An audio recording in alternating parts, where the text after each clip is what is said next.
여러분, 꼰대라는 말을 아십니까? 요즘 이 단어를 많이 사용합니다. 나이나 직급에 따라 서열을 만들어 상명하복을 강조했던 우리 사회의 특징이 어느새 꼰대 문화라는 이름으로 불리기 시작했습니다. 저는 고등학교 시절 학교 응원가 가사 속에서 꼰대라는 단어를 처음 접했습니다. 노래 속의 꼰대는 자기 여자친구를 낙제시킨 근처 여고 교장 교감 선생님을 가리키는 것이었습니다. 응원가를 알려주던 선배는 야, 니들 꼰대가 뭔지 아냐? 하면서 그 단어의 뜻을 설명해 주었습니다. 그 선배는 아침 일찍 운동장에 세워놓고 조회 시간에 들리지도 않는 훈화를 끝낼 줄 모르는 교장 선생님을 비롯한 나이 많은 선생님을 꼰대라고 부르는 거야 라고 알려줬습니다.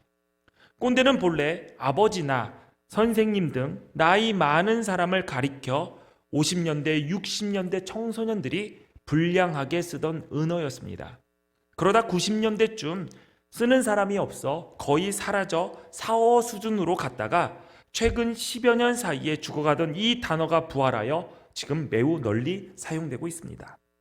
현재는 아버지를 지칭하는 의미로는 거의 쓰이지 않고 자기의 구태의연한 사고방식을 타인에게 강요하는 직장 상사나 나이와 상관없이 자신의 생활에 간섭하려고 드는 모든 사람들을 비꼬는 말로 변형되었습니다.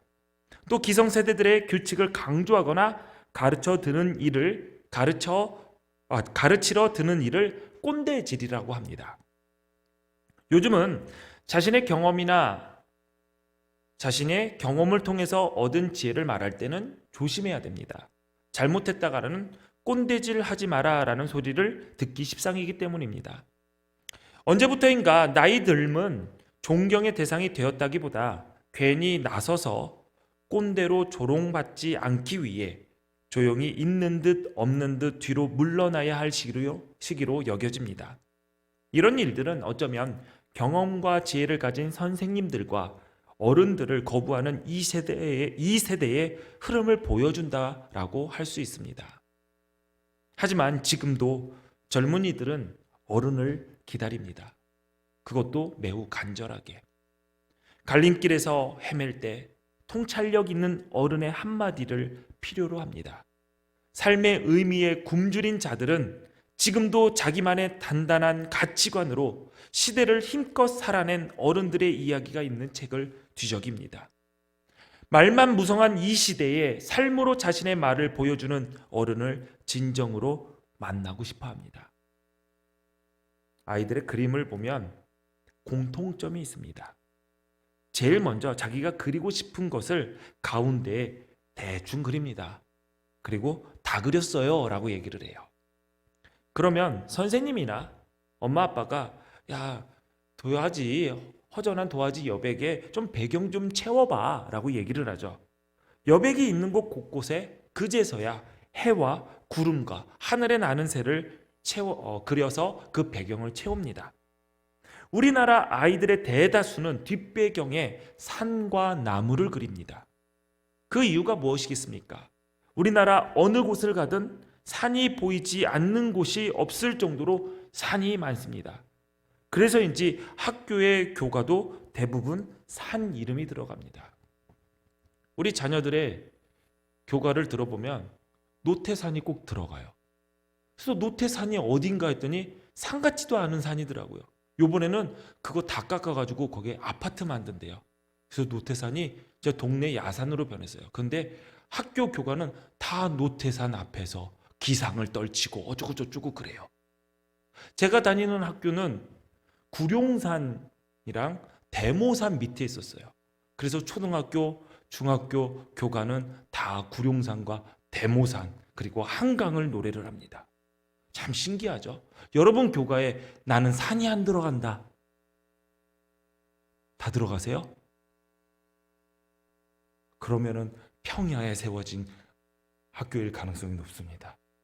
사실 저희 고등학교도 산 이름은 들어가지 않아요. 그런데 대부분의 교과를 보면은 다 산이 들어갑니다. 어디서나 산이 보이니까 자연스럽게 산을 이야기하고 자연스럽게 산을 그립니다. 북미의 평야 지대를 가면 우리나라보다 몇 배 넓은 면적에 야트마한 언덕은 나와도 산은 한 개도 없는 지역이 있습니다. 이곳에 사는 아이들의 그림 뒷배경에서는 산을 볼 수가 없습니다. 대부분 들판이나 강이나 호수를 그립니다. 사람은 자기가 경험하고 인식한 것만 표현하게 되어 있습니다. 그러므로 내가 한 번도 생각해 본 적이 없는 것, 내가 한 번도 경험하고 느끼지 못한 것, 내가 한 번도 보지 못한 것은 표현할 수가 없습니다. 요즘 K-뮤비, K-드라마에 전 세계가 열광하고 있습니다. 저도 유명하다는 영화와 드라마를 봤습니다. 작가의 창작력과 동찬성에 감탄을 할 수밖에 없었죠. 괜히 유명한 것이 아니더라고요. 그런데 이런 대단한 작품을 만든 감독이나 작가에게 어떻게 이런 대작을 만들 수 있었습니까? 라는 질문을 하면 대부분 어떤 사건의 경험, 신문 기사, 소설 등 무언가가 모티브가 되어서 그것을 확장시킨 과정에 대해서 이야기를 합니다. 아무리 대단한 화가라 할지라도 모델을 세워놓고 그림을 그립니다. 아무것도 없이 맨 땅에서 대작은 물론이고 간단한 이야기거리도 나올 수 없습니다. 산을 본 적이 없는 아이들이 산을 그리지 못하듯 어른을 만나지 못한 사람은 어른이 될 수가 없습니다. 우리가 살아가면서 꼭 만나야 할 사람이 있다면 그 사람은 내 인생의 모델이 되어지는 어른일 것입니다. 어른은 내가 가만히 있는데 하늘에서 뚝 떨어져 내 앞에 오지 않습니다. 혹자는 이렇게 이야기를 하죠. 이 시대에 진정한 어른이 없다. 배우고 따를 만한 모델을 찾기 어렵다라는 이 말 가운데는 바꾸어 말하면 어른을 찾는 젊은이 또한 없다는 의미이기도 합니다. 어른을 만나고자 찾지 않으면 어른을 만날 수도 없고 어른이 될 수도 없습니다. 저도 어리고 철없을 때는 어른들이 싫었습니다. 인생 더 살았다고 아는 척하고 이래라 저래라 하는 것 다 잔소리로 치부했고요. 신중하게 결정하는 것을 열정이 빠졌다라고 생각을 했습니다. 그러나 사람들이 이제 저를 어른으로 보기 시작한다는 것을 알아챌 때 그제서야 뒤늦게 나에게 어른이 필요하다라는 것을 깨달았습니다. 어른들이 자신의 생을 뒤돌아보면서 들려주는 이야기들이 예전에는 뻔한 내용이라고 생각됐는데 이제는 한마디 한마디에 모든 촉각을 집중시킵니다. 그 속에서 가슴에 품을 한마디 말을 찾으려고 애를 씁니다. 그런데 이제는 점점 두려워집니다.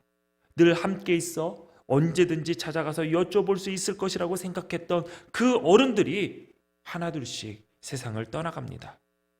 그래서 어쩌다 어른이 되어 혼자 남을까 겁이 납니다. 우리 교회 구성원들의 대부분은 40대 이하입니다. 몇 년 전만 해도 이 40대도 귀했습니다. 몇몇 분들께서 견실하게 이 공동체의 어른으로 그루터기와 같이 자리를 지켜오고 계시지만 그 일이 외롭고 힘겨워 보이는 것이 사실입니다. 또 그 자리에서 내려와 우리를 떠날 시간이 가까워지고 있음이 느껴집니다. 그래서 저는 이렇게 기도하고 있습니다. 주님, 우리 교회에 경건한 어른을 보내주세요. 젊은이들로 활력이 있고 어린이들로 인해 미래가 있는 교회 역시 소중하지만 제 안에는 경건한 어른들이 많이 계신 교회에 대한 꿈이 있습니다. 신앙생활에서 모범이 되는 경건한 어른은 하나님의 말씀을 전하는 설교의 실증이 되어줍니다. 많은 사람들이 하나님의 말씀을 듣고 어떻게 온전히 순종할 수 있겠느냐, 상황과 형편이 서로 다른 이 현실에서 살고 있는데 지금 목사의 설교는 너무 이상을 말하고 있는 것이 아니냐라고 할 때 완전하지는 않지만 견실하여 흔들리지 않고 끝까지 천성을 향해 묵묵히 한 발 앞서 걸으며 우리를 이끌어줄 경건한 어른은 분명히 있어야 됩니다. 그러나 어느 교회이든 경건한 어른은 많지 않습니다. 왜 그럴까요? 교회에서 수십 년 신앙생활을 한 교인들은 많은데 왜 하나님의 선하심을 닮은 성숙한 어른은 적을까요? 신앙의 성숙은 연수가 길다고 해서 이루어지는 것이 아니기 때문입니다. 하나님의 말씀 위에 견실히 서본 적이 없다면, 하나님을 알고자 몸부림쳐 본 적이 없다면, 죄에 맞서 싸우되 피 흘리기까지 처절하게 싸워 본 적이 없다면 그가 지금 목사이든 장로이든 권사이든 집사이든 그의 영혼과 삶의 성숙은 절대로 일어나지 않습니다. 거룩하신 하나님을 닮으라는 명령에 순종하여 하나님을 알아가고 그분을 사랑하고 하나님 말씀 앞에 자신을 비추어 정직하게 자신의 죄를 인정하며 회개하고 넘어졌어도 아주 엎드려지지 않고 회복하시는 주의 은총을 붙드는 과정이 반복되는 긴 시간을 통해 하나님께서 빚어가시는 은혜의 결과가 성숙입니다. 그러므로 성숙은 하나님의 은혜를, 하나님의 선하심을 깨달을 때 시작됩니다. 바꾸어 말하면 하나님의 마음을 알아갈 때입니다. 성숙하지 못한 것은 특징이 있습니다. 미성숙한 아이들을 보면은 알 수가 있습니다. 아이들은 부모를 생각하지 않습니다. 모든 것이 자신을 중심으로 내 생각대로 돌아가야 합니다. 그러지 않을 경우에는 삐치거나 화를 내죠. 뭔가를 해주는 부모를 내가 갖고 싶은 것, 내가 하고 싶은 것의 방해꾼으로 여깁니다. 부모가 어떤 생각을 가지고 있는지, 무엇을 계획하고 준비하고 있는지, 무엇을 기다리며 참고 있는지 미성숙한 아이들은 신경 쓰지 않습니다. 지금 당장 내가 원하는 것만 요구합니다. 자기 뜻대로 되지 않으면 다 부모 탓으로 돌립니다. 자기가 부모의 속을 썩이고 있다는 사실을 절대로 인지하지 못합니다. 그러던 절부지 자식이 어느 날부터 자기를 향한 부모의 선한 마음을 깨닫게 됩니다. 그리고 받은 은혜가 크다는 것을 인정하고 그 마음을 닮아가려 할 때 철들었다, 이제 다 컸다 라고 합니다. 신앙생활에서 경건한 어른이 되어가는 과정도 크게 다르지 않습니다. 그러므로 어른이 되려면 먼저 성경에서 가르치고 있는 아버지 하나님의 선하심을 맛보아 아는 것, 이것을 빼놓고 이야기할 수가 없습니다. 누가복음 15장에는 예수님께서 우리에게 알려주신 탕자의 비유 이야기가 있습니다. 많은 사람들이 이 이야기의 주인공을 둘째 아들로 두고 탕자가 회개하여 돌아온 것에 초점을 맞추어 해석합니다. 그래서 이 이야기의 제목을 돌아온 탕자 또는 탕자의 비유라고 부릅니다. 그러나 예수님은 이 이야기의 주인공으로 탕자가 아닌 탕자를 기다리시는 아버지로 세웁니다. 이 아버지는 선하신 하나님 아버지를 보여주고 있습니다. 그 아버지의 두 아들은 우리들의 비유가 되겠지요. 우리가 익히 잘 알고 있는 이 이야기에서 둘째 아들은 아버지의 유산을 받아들고 먼 나라로 떠나 모두 다 탕진하고 빈털터리가 됩니다. 그 둘째 아들은 비참한 신세로 전락하게 됩니다. 둘째 아들의 상황을 드러내는 것이 돼지와 쥐염 열매입니다. 유대인들에게 돼지는 부정한 짐승입니다. 따라서 그가 돼지를 쳤다는 것은 유대인으로서 가장 피하고 싶은 모욕적인 일을 어쩔 수 없이 죽지 않기 위해서, 먹고 살기 위해서 하게 되었다라는 것을 말합니다. 어쩔 수 없이 살려고 하는 일이었지만 품삯도 제대로 받지 못합니다. 그래서 돼지나 먹는 쥐염 열매로 배를 채우려고 했지만 그마저도 어려운 일이었습니다. 쥐염 열매는 유대인들에게 죽지 않기 위해 먹는 식량의 대명사입니다. 조금이라도 먹을 것이 있다면 먹지 않는 음식이고 죽기 바로 직전에 입에 들어가는 음식이 쥐염 열매입니다. 이렇게 비참한 상태에 놓이자 그제야 둘째 아들은 아버지를 생각합니다. 내 아버지에게는 양식이 풍족한 품꾼이 얼마나 많은가. 그런데 나는 여기서 굶어 죽는구나. 자기가 아버지 집에서 마땅한 권리라고 생각하며 당연하게 누렸던 은혜가 자기 손에서 다 빠져나가고 아무것도 남지 않았을 때 비로소 아버지의 은혜를 생각하기 시작한 것입니다. 지금까지 누리고 있었던 것들을 위해 자신이 수고하지 않았음에도 불구하고 은혜라고 생각하지 못하니까 자신의 것이 아닌 아버지의 재산마저 내 마음대로 할 수 있는 내 것으로 여겼던 것이죠. 철부지 어린아이는 자신이 누리는 모든 은혜를 다 당연한 것으로 여깁니다. 어린아이는 화장실에서 따뜻한 물이 수도꼭지를 열면 공짜로 자동으로 나오는 줄 압니다. 그래서 샤워를 30분 넘게 합니다. 뭐 하고 있나 보면은 물 맞고 서 있습니다. 그래서 물 아껴라 라고 말을 하면 잔소리로 듣습니다. 어린아이는 하나님께서 허락하시는 시간을 당연히 나에게 주어진 내 것으로 알기 때문에 시간을 허락하신 분의 뜻에 맞게 지혜롭게 시간을 사용해라 라는 말을 이해하지 못합니다. 어린아이는 당연하게 내 집이 있고 내 방이 있고 내가 하고 싶은 것을 할 수 있고 내가 갖고 싶은 것을 가질 수 있다라고 생각을 합니다. 철부지 눈에는 모든 것이 당연하고 그것이 자동으로 어떠한 수고 없이 이루어진다라고 생각합니다. 그래서 그들은 늘 선을 넘습니다. 철없는 어린아이는 그 집의 소유주인 부모에게 이런 말을 하며 선을 넘습니다. 내 방에 들어오지 마. 내 방에서 나가. 지금 누구 집에서 그런 소리를 하는지 그는 알지 못합니다. 대부분 사람들은 모욕을 당하고 쥐엄 열매를 먹고 나서야 지금까지 누려왔던 모든 것이 당연한 것이 아니라 은혜였다라는 것을 깨닫게 됩니다. 물론 이때가 되더라도 깨닫지 못하는 경우도 왕왕 있습니다. 둘째 아들이 거지 행색으로 아버지 집으로 돌아왔는데 아버지가 멀리서 자신을 알아봅니다. 그리고 옷과 가락지와 신발을 신깁니다. 옷과 가락지, 신발은 신분을 뜻하는 물건입니다.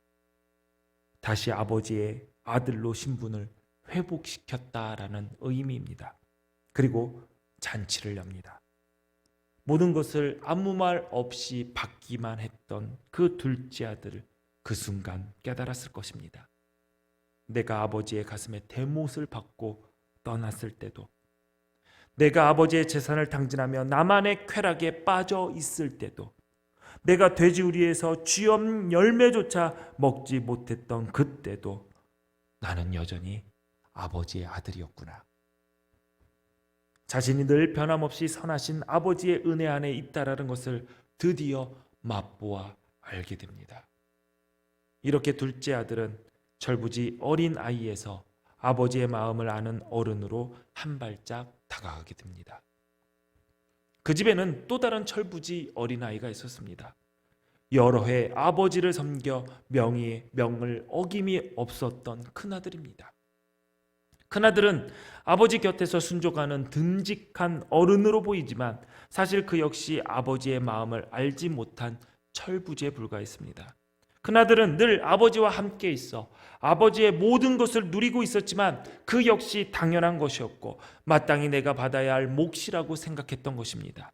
그러던 차 아버지의 재산을 창기들과 함께 날려버린 동생이 돌아왔다고 집에서 잔치가 벌어졌습니다. 갑자기 그에게 섭섭함이 몰려왔습니다. 그래서 지금까지 아버지의 집에서 누렸던 모든 은혜는 생각하지 않고 한 번도 나를 위해서 잔치를 열어주지 않았구나. 아버지를 향해 분노를 터뜨렸습니다. 큰아들이 원했던 것이 무엇이었을까요? 자신만을 위한 잔치였을까요? 아니면 아버지가 동생을 받아주지 않고 내치기를 바랬을까요? 그것도 아니라면 받아주기는 하되 동생이 죄에 합당한 벌을 받기를 원했을까요? 왜 큰아들은 아버지를 멀리 떠나 모욕과 비참함 속에서 고생하다 돌아온 동생을 보면서 야, 내가 지금까지 아버지 집에서 항상 아버지와 함께 있으면서 누렸던 것들이 모두 다 하나님 아버지의 은혜였구나, 아버지의 큰 은혜였구나 라고 왜 깨닫지 못했을까요? 태어나 보니 부모님이 모두 믿는 분이셔서 믿는 집안에서 자연스럽게 하나님을 섬기며 배우며 교회에서 예배하며 자란 사람들, 소위 모태신앙이라고 불리는 분들 이 자리에 많으실 겁니다. 그분들에게 묻겠습니다. 여러분은 늘 은혜 가운데 있었다라는 것에 감사해 본 적이 있으신가요? 내가 세상 가운데 돼지우리에서 굴리지 않고 쥐엄 열매를 먹지 않았어도 하나님의 은혜 안에 있음을 배우고 자라난 이 사실에 감격해 본 적이 있으신가요? 내가 어떠한 방해도 받지 않고 내가 가고 싶을 그때에 하나님을 예배하러 갈 수 있음에 감사해 본 적이 있으신가요? 세상 바닥에 모욕을 당하며 주업 열매를 뜯어먹지 않아도 선하신 아버지가 내 아버지라는 것을 알았다면, 그분이 늘 나와 함께하고 계셨다는 것을 알고 지금도 누리고 있다면 이것이 얼마나 큰 은혜입니까?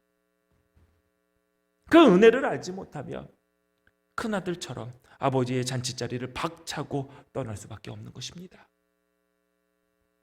우리는 예수 믿어 구원받았습니다. 예수 믿어 하나님의 자녀 되었습니다. 예수 믿어 하나님 나라의 상속자가 되었습니다. 우리 가운데 누구도 마땅한 수고를 하거나 무언가를 뿌리고 심었기 때문에 이 영원한 기업을 얻은 것이 아닙니다. 아버지께서 그냥 주셨습니다. 우리는 거저 받았고 거저 누리고 있을 뿐입니다. 그래서 우리는 은혜라고 얘기합니다. 그런데 누가 이런 선하신 아버지를 향해 분노할 자격이 있겠습니까? 모든 것을 주셨는데 받은 것이 없다며 섭섭해할 자격이 있는 자가 우리 가운데 누구입니까? 이 비유 속의 철부지 어린아이, 큰아들이 어른이었다면 그는 이렇게 등장했을 것입니다. 아버지의 마음으로 동생을 보며 떠나는 뒷모습, 동생의 뒷모습 보며 같이 가슴 아파하는 형. 아버지보다 돌아오는 동생을 먼저 알아보고 아버지 앞에 데려와 아버지의 아들이 살아 돌아왔다며 기쁜 소식을 전하는 형. 아버지와 함께 잃었던 동생을 다시 찾았다고 아버지 앞에서 기쁘게 춤을 추는 형. 만약에 큰아들이 이런 형이었다면, 아버지의 마음을 알아 아버지를 닮은 아들이었다면, 아버지께서 하실 일을 미리 하는 어른이었다면 아버지는 그 아들을 통해서 얼마나 기쁘셨을까요? 그 아들을 보며 얼마나 대견해 하셨을까요? 아버지를 닮은 아들, 아버지의 마음을 아는 아들, 우리는 그를 경건한 어른이라고 부릅니다. 하나님은 무엇이든 내가 원하는 것을 주시는 분이고, 내가 물질에 어려움이 없고 건강하기를 바라시는 분이고, 내가 기도하는 것은 하나님께서 응답하셔야 되고, 그러한 마음으로 아무리 진실하게 믿는다 해도 그는 절대로 교회의 어른이 될 수가 없습니다. 그는 하나님으로부터 원하는 것을 얻어내고자만 하는 만년 어린아이에 불과합니다. 아버지의 마음으로 바라보지 못하기 때문에 선하신 아버지의 성품도 드러낼 수 없습니다. 모든 그리스도인은 아버지 하나님의 선하심을 드러내야 하는 사명이 주어졌습니다. 성경은 하나님의 광대하심, 정의와 공의로우심, 그의 영광스러운 성품을 우리를 향한 선하심으로 표현하고 있습니다. 하나님의 영광을 본다라는 것은 하나님의 모든 선하심을 맛보는 것입니다. 하나님께서 출애굽한 이스라엘 백성과 함께 하시겠다라고 약속했습니다. 그 말씀을 들은 모세가 하나님의 영광을 보여달라고 기도를 합니다. 출애굽기 33장 18절에 보니까 모세가 이르되 원하건대 주의 영광을 내게 보이소서. 이 기도에 하나님께서 이렇게 약속하십니다. 여호와께서 이르시되 내가 내 모든 선한 것을 내 앞으로 지나가게 하고 여호와의 이름을 내 앞에 선포하리라. 그리고 하나님께서 이 약속을 지키십니다.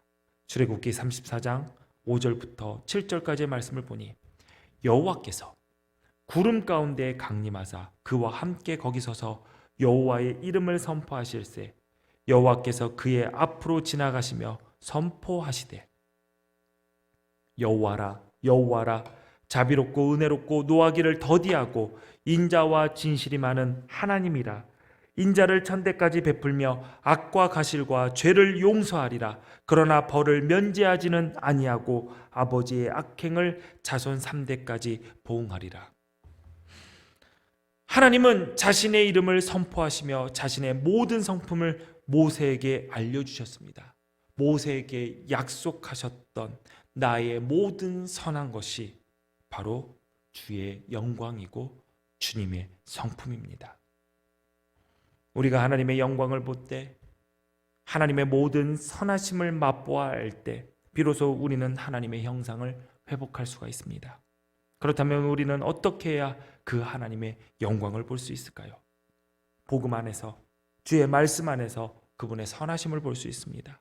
그리고 하나님의 선하심을 맛보아 아는 모든 하나님의 자녀들에게, 자녀들을 통해 그 하나님의 선하심을 볼 수가 있습니다. 왜냐하면 그 자녀들이 하나님의 선하심을 반영하는 삶으로 자라기 때문입니다. 성령께서 우리 안에서 그 일을 행하십니다. 고린도후서 3장 18절 말씀 우리 다 같이 함께 봉독합니다. 시작. 우리가 다 수건을 벗은 얼굴로 거울을 보는 것 같이 주의 영광을 보매 그와 같은 형상으로 변화하여 영광에서 영광에 이르니 곧 주의 영으로 말미암음이니라. 아멘. 주의 영광을 볼 때 영광스러운 형상으로 변화가 됩니다. 그래서 우리가 영광에 이르게 되는데 주의 영께서 그 일을 감당하신다라고 성경은 이야기합니다. 실제로 모세가 하나님의 영광을 보았을 때 모세의 얼굴에 영광의 광채가 드러나기 시작했습니다. 우리가 선하신 하나님을 알게 되면 될수록, 하나님의 영광을 대면하면 할수록 우리는 하나님의 선하심을 반영하는 사람이 됩니다. 아버지의 마음을 알게 되고 하나님을 경외하는 자로 서게 됩니다.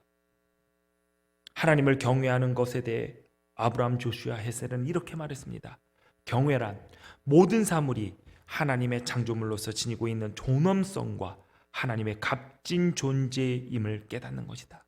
하나님을 경외하는 것은 다른 것이 아닙니다.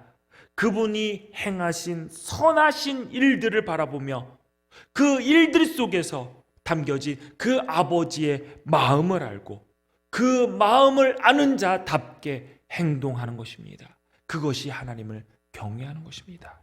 이것이 성숙한 자의 모습입니다.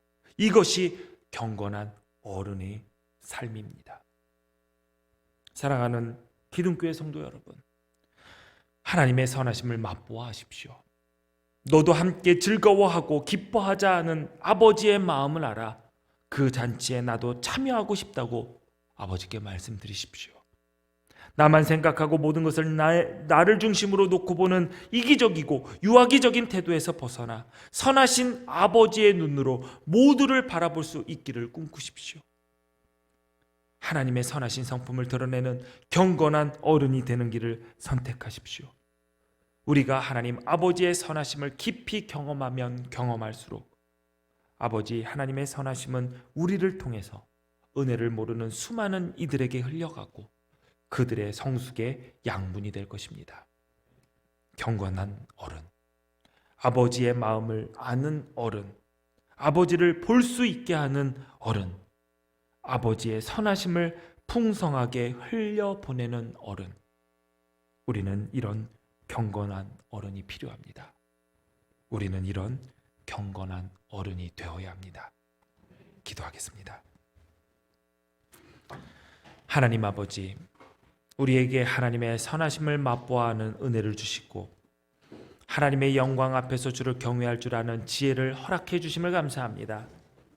우리가 선하신 하나님을 알게 되면 될수록, 하나님의 영광을 대면하면 할수록 우리가 하나님을 닮아 아버지의 선하심을 비추는 자로 성장할 수 있도록 우리를 붙잡아 주옵소서. 우리 기둥교회에 아버지를 닮은 경건한 어른들을 많이 세우셔서 다음 세대들 또 그 다음 세대들을 경건한 어른으로 키워낼 수 있는 공동체가 되게 하여 주옵소서. 우리를 구원하신 예수님의 이름으로 기도합니다. 아멘. 자리에서 일어나셔서 준비한 예물 주님께 드립니다.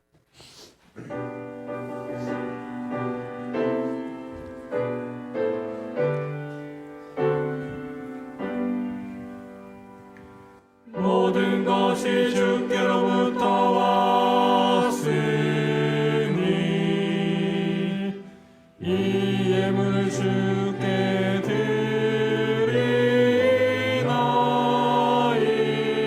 드리나이다. 아멘. 드려진 예물 위해서 기도하겠습니다. 주님 감사합니다. 세상에 살면서 주께 받은 은혜 기억하며 땀 흘려 일하여 얻은 소득을 구별하여 주님께 드립니다. 주님 기쁘게 받아 주옵소서. 하나님, 우리 기둥교회 성도들 모두 다 주님께 받은 은혜를 기억하는 자 되게 하여 주시고 그들의 삶이 경건한 어른으로 자라날 수 있게, 그 일을 잘 마칠 수 있게, 그들의 가정과 일터의 물질 때문에 어려움 겪지 않도록 늘 때를 따라 돕는 은혜로 채워 주옵소서. 이 예물을 맡아 사용하는 기둥교회도 함께하여 주셔서 인간의 생각과 욕심이 아닌 하나님의 뜻을 이루는 일에 지혜롭게 사용할 수 있도록 이끌어 주옵소서.